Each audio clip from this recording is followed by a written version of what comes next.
لیکن ماں باپ سے بھی کہتا ہوں اولاد کو امتحان میں نہ ڈالو،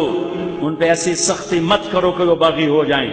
ان کی جائز خواہشات پہ ٹوکے مت چلاؤ کہ وہ باغی ہو جائیں، ان کو ذلیل، کبھی تانے، کبھی ٹوک، کبھی تنقید، کبھی اعتراض، کبھی تھپڑ، کبھی بے عزت، یہ چیزیں تمہاری اولاد کو باغی بناتی ہیں۔ میرے نبی نے فرمایا اولاد کو عزت دو، اکرموا اولادکم، اپنی اولاد کو عزت دو۔ جناب علی رضی اللہ تعالیٰ عنہ نے فرمایا اکرموا اولادکم لانہم خلقوا لغیر زمانکم، اپنی اولاد کو عزت دو، یہ تمہارے آنے والے زمانے میں تمہاری یادوں کو زندہ رکھنے والے ہیں، انہیں عزت دو۔ میرے نبی کیسے عزت دیتے تھے؟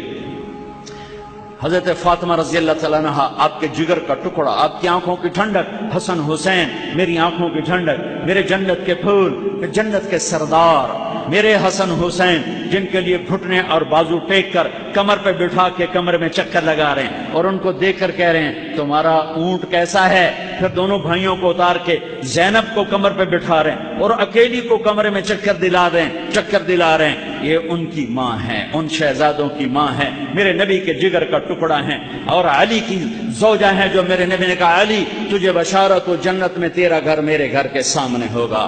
جب حضرت فاطمہ آتی اور وہ چوتھے دن نہیں آتی، کوئی 8ویں دن نہیں آتی، روز آنا لگا ہوا ہے کہ دیوار کے ساتھ دیوار ہے، جب حضرت فاطمہ آتی دروازے پہ آتی میرے نبی کھڑے ہو جاتے۔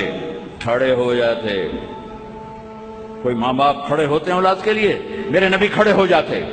اور وہیں نہیں کھڑے رہتے تھے، دروازے